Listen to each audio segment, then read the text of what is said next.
Samy Tchak, son dernier livre.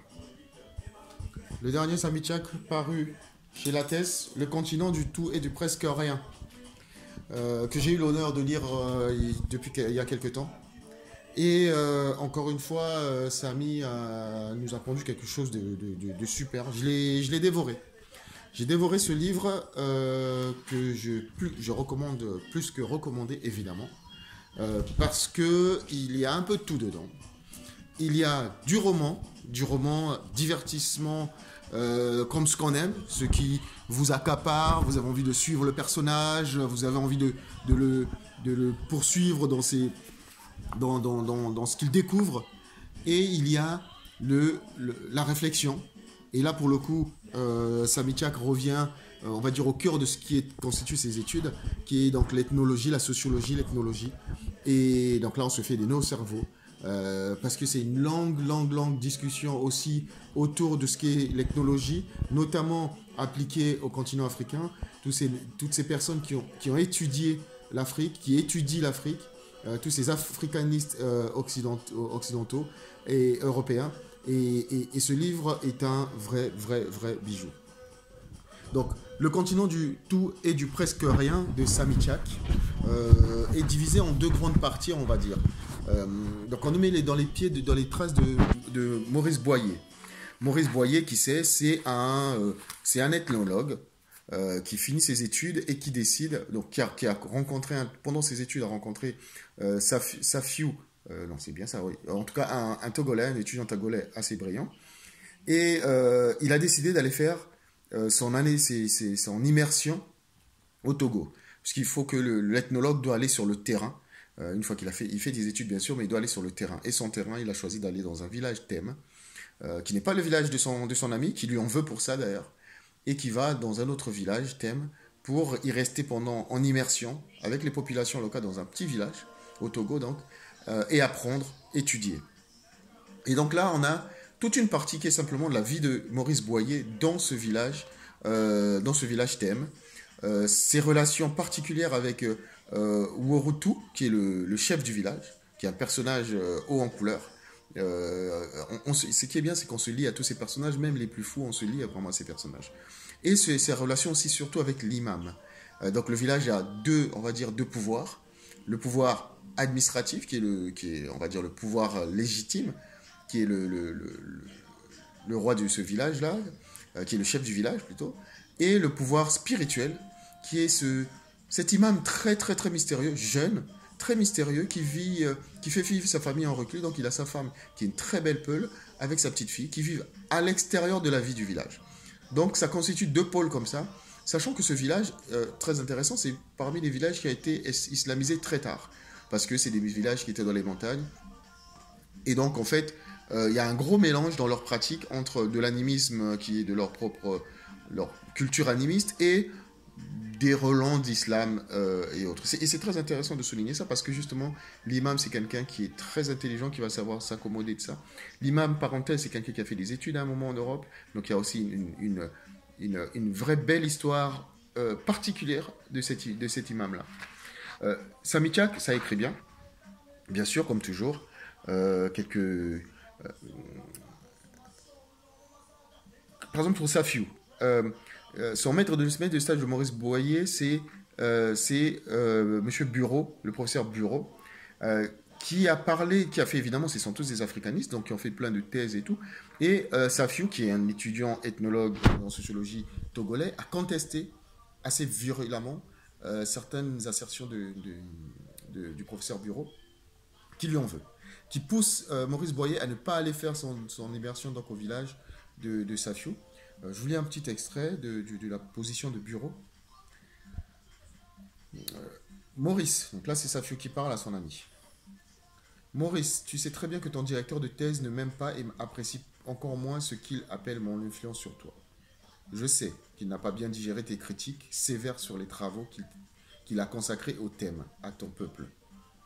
Il est possible que le professeur Bureau ait vu en Safiou un concurrent, un rival. Et donc, parenthèse, c'est ce que le Bureau dit. Ton ami, qui est un garçon très gentil, fonde sur le fait d'être lui-même un thème sa légitimité scientifique, m'avait-il dit. Il y voit, avec un peu de naïveté, si ce n'est de pédantisme identitaire, une raison suffisante pour se persuader en savoir sur eux plus que des spécialistes qui leur ont consacré de longues années. Bien des lettrés africains confondent leur expérience empirique, leur vécu, avec la science. Cette attitude relève de la nécessité pour eux de s'affranchir du statut de simples objets de nos discours pour affirmer leur voix en tant que source de savoir et de pensée sur eux-mêmes. Les plus brillants d'entre eux s'attellent déjà à cette tâche avec des résultats plutôt convaincants. Pour l'Afrique francophone, nous avons par exemple le Malien Amadou Ampateba, ami de Théodore Monod et de Marcel Griol, le Sénégalais Charata Diop et le Voltaïque Kizarbo. Ce dernier publiera son remarquable Histoire de l'Afrique noire en 72. Mais je ne sais pas si ton ami aura un jour cette envergure intellectuelle. En fait, sur toute cette partie-là, tout ce livre aussi est parsemé par ça. Cette contradiction entre celui qui étudie et l'objet de l'étude. Boyer revient très souvent là-dessus en disant, à partir du moment où je suis ancré dans la culture, où je vis avec eux, est-ce que son regard d'ethnologue n'est pas biaisé par le fait de même cette immersion-là? C'est très intéressant parce que il y a le discours de il faut être sur place pour rencontrer les peuples africains, mais en même temps, il fréquente une certaine élite intellectuelle africaine, n'est-ce pas, des Africains eux-mêmes. Donc il y a vraiment un travail autour de l'ethnologie et de quelque part, ce qui est très intéressant, notamment dans la deuxième partie du livre, qui est vraiment très, très, très orientée, plutôt réflexion autour de l'ethnologie, de la sociologie et toutes ces études autour des Afriques, donc tous ces chercheurs africanistes, où à un moment, le discours des africanistes donc européens rentre dans nos études à nous, élites qui viennent après, et que donc on reproduit, c'est un peu le propos du livre, que les discours sur l'Afrique sont quelque part des analyses d'africanistes, de gens qui ont étudié par l'extérieur cette Afrique-là et qui fondent aujourd'hui un peu la narration que reprennent toute l'élite qui parlera de l'Afrique et des Africains eux-mêmes. C'est très très intéressant sur toute cette deuxième partie de lire un peu les contradictions dans lesquelles nous sommes, ce rejet forcené de l'Europe, mais qui en même temps est dans laquelle on est intrinsèquement lié, quelque part nos cultures ont de toutes les façons ingurgité, intégré le regard qu'a l'Occident sur l'Afrique. Donc c'est très complexe, mais c'est très très très intéressant. Mais, par contre, la première partie, je pense, intéressera. Autant la deuxième partie, il faut faire un peu les nœuds au cerveau, c'est vraiment très très très bon. En tout cas, c'est très érudit et super intéressant. La première partie, elle est très très intéressante, que j'ai beaucoup plus aimé parce qu'on est plus dans l'apprentissage de par le roman. Ce rapport entre Boyer et les peuples et le peuple thème et le village dans lequel il vit, le rapport avec les femmes, le rapport du roi, du chef du village avec ses femmes, le rapport de l'imam, de contester le pouvoir religieux à un moment, de mettre en doute le pouvoir religieux, comment le zbeul que ça amène dans la communauté, elle est vraiment super bien rendue. Une partie, par exemple, le chef du village a plusieurs épouses, évidemment. Il a la réputation d'être quelqu'un de bien monté et de quelqu'un d'assez, on va dire, à son âge, on dit de lui que c'est un vrai coureur. D'ailleurs, il dit, mes femmes ont tendance à se plaindre, mais elles sont toutes contentes que j'arrive à toutes les retourner toute la nuit. Enfin, c'est plus ou moins ça. Et il s'amourache de Amama, qui est la dernière épouse. Et donc, il devient très injuste par rapport aux autres épouses, puisque Amama est la favorite. Et là, c'est très, très, très intéressant parce que Amama a été raptée. Elle avait son amoureux et le chef du village a fait valoir son droit du rapt, ce qu'ils appellent le droit du rapt. Donc, Amama se retrouve dans ce village alors qu'elle vivait en ville, qu'elle voulait épouser son boutiquier. Et le roi qui est amoureux, le chef du village, pardon, c'est un roi, qui est amoureux, fait tout pour qu'elle reste. Quitte à l'offrir quasiment à Maurice Boyer le Blanc, parce que ça lui met à Amama une espèce de prestige par rapport à ses coépouses. Très, très, très particulier ce rapport, effectivement, aux femmes. Un petit extrait, Amama. Et j'appris par une épouse du forgeron Métieri Salifou Tchakuta que dans la nuit, Amama, la favorite du chef, avait quitté le village. Parenthèse, le forgeron Métieri Salifou, c'est papa de Samicha, qu'il injecte un peu dans ses romans depuis au moins ses 4 ou 5 derniers romans. Le forgeron du village revient de façon très claire. Et évidemment, il est en village thème, il ne pouvait pas ne pas mettre en scène son père. Je reprends la lecture.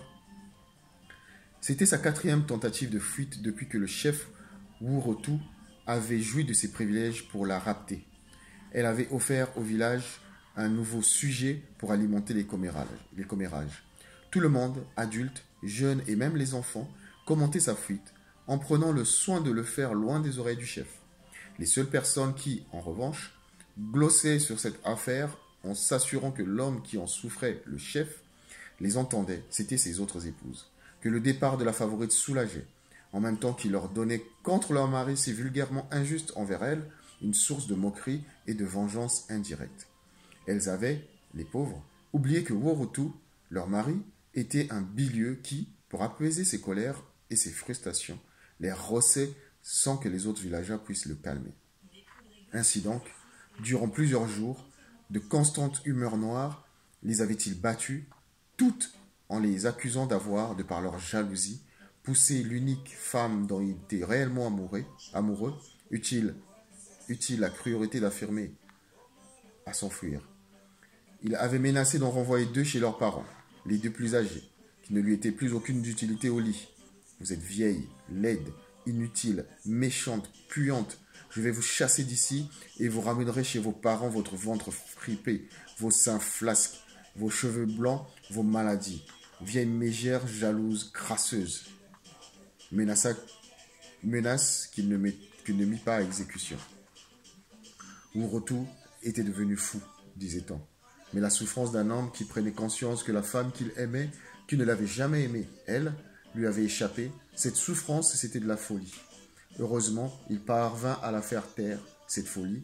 Au bout de quelques semaines, il sacrifia un bélier blanc et demanda la main d'une jeune fille de 16 ans, dont les parents reçurent de sa part, en plus de 100 noix de cola pour la dot, un taureau, plusieurs gros paniers de tubercules d'igname, 10 sacs de riz, du thé, de l'huile et une bicyclette neuve. Une surenchère qui ne fit pas école, personne ne souhaitant voir chez les thèmes de Teddy et des villages voisins se pervertir les règles matrimoniales. Au contraire, son geste lui valut d'être moqué par des chanteurs qui composèrent contre lui des chansons à la fois drôles et assassines, comme l'œuvre d'Alazad Teouévé, parolier et interprète principal du groupe musical KTP, bref, j'arrive pas à le prononcer, du village Tchavadi, d'où était originaire la nouvelle fiancée de Wurotu, qui n'épousa pas, car 2 jours après les fiançailles, celle-ci avait pris la fuite pour se réfugier au Ghana chez un de ses oncles maternels. Amama était parti, le chef avait perdu sa favorite, elle était partie, le chef était devenu fou. Donc ça, c'est les rapports qu'il a avec Wurotu, qui a des rapports particuliers avec ses femmes, et il nous plonge un peu dans ce village où il y a plein de choses qui se passent, et c'est vraiment... Moi, j'ai adoré cette première partie qui est vraiment dans ce que j'aime le plus, c'est drôle, ce sont des échanges très intéressants entre l'imam et le chef du village, comme je l'ai dit. Et puis, il a les correspondances, parce qu'il reste ethnologue, des correspondances avec son maître de stage, avec ses maîtres à penser, notamment Georges Ballandier. Par exemple, sur un retour de missive qu'il a écrit à Georges Ballandier, la réponse de Georges Ballandier à ma lettre me parvint enfin à Sokodé. Mon mentor m'y rappela une phrase de son Afrique ambiguë. C'est un livre de Georges Ballandier. La fréquentation des civilisations nègres a la valeur d'une épreuve qui entraîne loin des frontières familières. Oui, à Teddy, j'étais en train de vivre cette épreuve. Après que j'avais lu cette longue lettre, je me rendis dans la brousse. Je revins chez moi juste avant la brutale tombée de la nuit, et à cet instant précis où tout basculait, du pourpre dont se fardait le ciel, aux ténèbres que les étoiles et la lune mettaient du temps à atténuer. L'appel du muezzin à la 4e prière, Maghreb, et les coups de pilon me provenaient du village. Une grande nostalgie m'envahit. Au loin, mon village natal, je pensais à mon père, je pensais à ma mère, je pensais à ma grande sœur. Souvenir, la mort, ma mère est morte noyée dans notre étang. Mon père était celui qui, sans témoin, avait découvert le corps de son épouse, ma mère, le seul à avoir affirmé qu'elle était morte par noyade et qu'il y avait un crapaud sur son visage. La mort, ma grande sœur Béatrice s'était suicidée. Maurice Boyer a ses propres tourments, effectivement, a son propre passé et a sa propre difficulté à vivre son passé. Juste pour finir, ça parlera à certains. Donc il y a un rapport très proche qui se crée entre l'imam et Maurice Boyer que je ne spoilerai pas. C'est vraiment très très intéressant, il faut vraiment le lire. Euh, et là, Georges Boyer rentre chez lui parce que son père est décédé, il va reprendre sa vie, il va se marier, il va devenir un africaniste reconnu et et lier une relation avec une intellectuelle noire qui va faire de lui un peu une référence au milieu des africanistes. Et là, il y a un discours qui est très intéressant, mais qui serait trop long à aborder ici. Juste la dernière missive de l'imam à Maurice Boyer. Jean Genet m'appelait Sec, du nom du personnage africain de son roman Notre-Dame des Fleurs. Avec lui, je suis rentré dans la littérature par mon corps. Sur le mât de son si beau verbe, il m'a hissé comme un frisson éternel. Il ignore aujourd'hui ce que je suis devenu. Il ignore si je suis toujours vivant. Ne lui parle pas de moi, Maurice, toi qui as rallumé dans mon âme la flamme de mon secret et qui t'en va. L'imam, c'est quelqu'un qui a aussi un passé, qui a vécu en Europe, qui a fait une licence de philosophie et qui a aussi énormément de choses derrière lui. Découvrez ce livre, Le continent du tout et du presque rien. Il faudrait une, une vraie heure pour pouvoir décortiquer toute la partie, on va dire, essais et réflexions autour de l'Afrique, de la littérature de l'Afrique, de la place des Africains dans la narration européenne, de l'intégration par les Africains eux-mêmes d'une espèce de narration européenne. Elle est très très très intéressante, mais je vous convie à lire ce livre. Là encore, les derniers Sami, de toutes les façons, Sami fait référence. Donc Sami Tchak, c'est une référence. N'hésitez pas à rentrer dans ce livre. Je trouve un peu plus facile à lire que, non pas le dernier, mais celui d'avant. J'ai plus le titre en tête, mais bon, tous les Sami Tchak sont très bons. Donc découvrez ce Sami Tchak, le continent du tout et du presque rien. Et j'arrête là ma chronique parce qu'elle est déjà très très longue. Découvrez le Togo, découvrez les thèmes, découvrez Maurice Boyer, découvrez Worotou, Amama et tous les personnages qui sont dans ce roman. Sami Tchak aux éditions Lattès.